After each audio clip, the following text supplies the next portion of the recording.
बाई बाईच असते आहे का नाही. देश कोणताही असो आई आईच असते.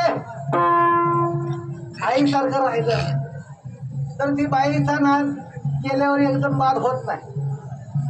तुझ्यासारखी जात अशी तिथं नको तिथं ह्या झाडावर त्या झाडावर त्या झाडावर ह्या झाडावर ही जात अशी आहे ना महाराज.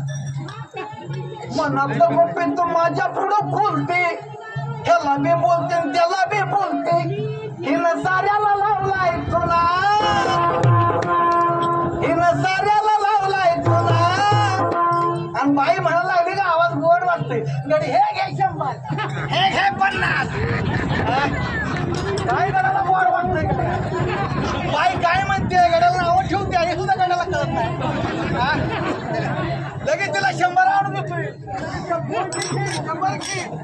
100 येते तर तुला बी येते तर.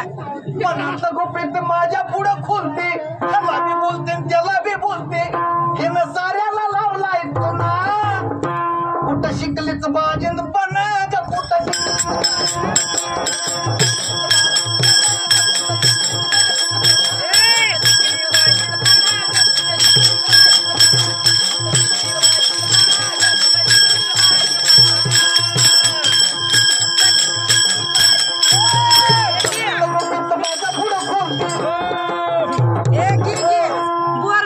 पिकल्या तोरचा जोडा बोर. उत्तम पवार उंबरगाव या भाविकाने 101 रुपयाचं दान दिलं. धन्यवाद. सिद्धेश्वर हिंगळे बुलढाणा तालुक्यातील अकोला हे गाव यांनी सुद्धा 101 रुपयाचं दान दिलं. धन्यवाद धन्यवाद. त्या बाईनं पुन्हा पुण्याला चुना लावला.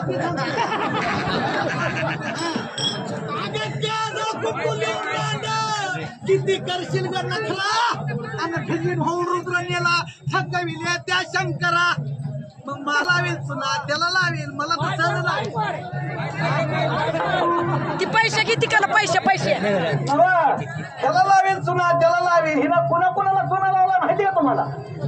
आगे गाजर कुंकू लिहून रांड किती करशील ग नखरा आणि फिरवीन होऊन रुद्र नेला. थकविले त्या शंकरा.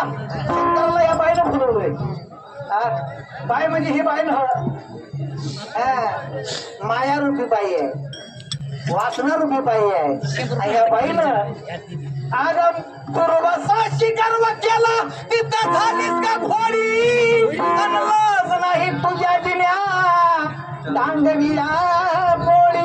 मनातलं रूपी तू माझ्या पुढं खुलते. त्याला बी बोलते त्याला बी बोलते. ए बाई ह्याला बी बोलतील त्याला बी बोलतील. हिनं साऱ्याला लावलाय तुला.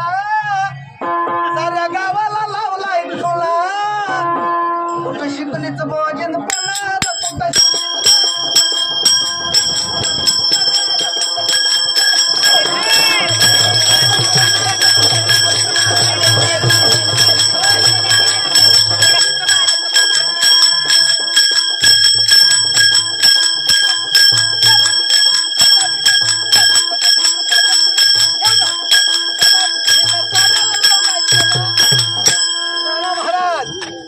तुम्हाला बी लावलाय चुना.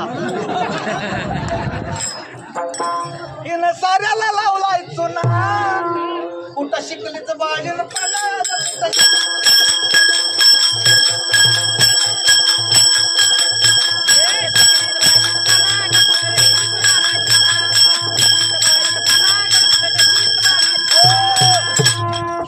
दुर्वासाची गर्व केला तिथं झालीस का घोडी. बिरगड मामा ढेगच या भाविकाने 51 रुपये दान दिलं. औंढा जिल्हा औंढा. तसेच गडद्या सरपंच खंबाळा नाव येतं तुला. खंबाळा औंढा जिल्हा याला म्हणायचं 101 रुपयाचा दान दिलेला आहे. धन्यवाद. इंदापूरची बाई आहे की नाही तिला रांड म्हणते भवानी म्हणते तिचंच खरं आहे. कारण ही जात त्या शुकापाशी गेली. काय सांगा तुम्हाला मला शुकून पुढे हिनं काय चाललं नाही. अशी कापड काढून गेली नाचा लागली त्या पुढं. तरी काय चाललं नाही. एवढं सौंदर्य पाहून शुकून म्हणले तू माझी आई असती तर किती फार बरं झालं असतं. मी किती सुंदर दिसलो असतो. अगं शुकापाशी जाऊन रांड काय उजेड केला आणि मारुती ज्ञानबाण ग तुझा मोहरा फिरविला. अगं रामदासी पण तुला लग्नी टाकून दिले आणि संत संग घडता तुझी फार फजिताग केली. आणि सांगती माझी राष्ट्रमाता जिजाऊ, त्या जिजाऊच्या पोटी एक जन्मला राजा छत्रपती शिवाजी महाराज. आणि छत्रपती शिवाजी महाराज मुळे आज ही सोहळा आहे. दारामध्ये तुळस आहे, मंदिराला कळस आहे. उगल नाही. महाराष्ट्राचा बुलंद माझा